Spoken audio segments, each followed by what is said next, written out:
12ویں جماعت کے لیے پروین شاکر کی پہلی غزل۔ جب ساز کی لے بدل گئی تھی وہ رقص کی کون سی کھڑی تھی۔ پروین شاکر کی شاعری میں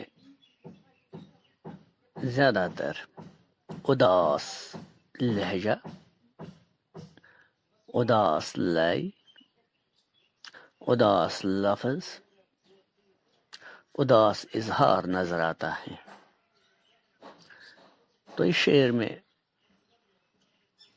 شاعرہ زندگی میں ہونے والی تبدیلی کا ذکر کرتے ہوئے فرماتی ہیں کہ زندگی بہت مستی، خوشی اور سرور میں گزر رہی تھی، لیکن ایک لمحہ ایسا آیا جب ساز کی لے بدل گئی اور زندگی یکساں تبدیل ہو کر رہ گئی۔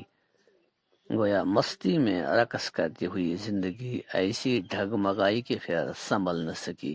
اس شعر میں زندگی کے کسی اہم موڑ کا ذکر کیا گیا ہے۔ اب یاد نہیں کہ زندگی میں آخری بار کب ہنسی تھی۔ شاعرہ زندگی میں مسلسل دکھوں اور تلخیوں کی طرف اشارہ کرتے ہوئی فرماتی ہیں کہ ناکامیوں اور محرومیوں نے اس قدر گھیر لیا ہے کہ اب مجھے یاد بھی نہیں کہ میں آخری بار کب ہنسی تھی۔ چنانچہ زندگی کی تلخیوں اور دکھوں نے ہنسنا ہی بلا دیا۔ جب کچھ بھی نہ تھا یہاں پہ ماقبل تو دنیا کس چیز سے بنی تھی۔ شاعرہ دنیا کے وجود میں آنے پر استفہامیہ انداز میں اظہار خیال کرتی ہیں۔ اس کائنات میں پہلے کچھ بھی نہیں تھا تو پھر یہ دنیا کیسے وجود میں آئی؟ ظاہر ہے کچھ تو سبب ہوگا جس کے نتیجے میں دنیا وجود میں آئی۔ مٹھی میں تو رنگ تھے ہزاروں، بس ہاتھ سے ریت بہہ رہی تھی۔ کہ دل میں تو ہزاروں ارماں تھے لیکن وہ کسی طور پر پورے نہ ہو سکے۔ چاہا کچھ اور ملا کچھ اور۔ مٹی میں رنگوں کے ہونے سے مراد ہے بہت سے ارمان دل میں لیے ہوئے ہونا، اور ہاتھ سے ریت بہنا گویا بے رنگ اور بے کیف زندگی گزارنا۔ چنانچہ شاعر اپنی من چاہی زندگی نہ گزار سکی اور وہ جو کچھ چاہتی تھیں انہیں اس کے برعکس ملا۔ ہم کس کی زباں بولتے ہیں اگر ذہن میں بات دوسری تھی۔ واہ! شاعر انسان کی خاص کر خواتین کی لاچاری و مجبوری کی عکاسی کرتے ہوئے فرماتی ہیں کہ اپنے ذہن و دل میں جو بات ہوتی ہے وہ اس کا اظہار کیا نہیں جا سکتا، یعنی ہمیں اظہار خیال کرنے کی اجازت نہیں ہے۔ ہم اپنے نظریے اور سوچ کو اپنے منہ سے بیان نہیں کر سکتے۔ ہماری زبان سے جو کچھ ادا ہوتا ہے وہ بسبب مجبوری دوسروں کا خیال اور سوچ ہوتی ہے۔ مراد یہ ہے کہ انسان اظہار خیال کرنے اور اپنا معافی ذمہ ادا کرنے کی اجازت کا خواہشمند ہوتا ہے لیکن نہیں کر پاتا ہے اگر اجازت نہ ملے۔ تنہا اگر ازل سے انسان یہ بزم کلام کیوں سجی تھی۔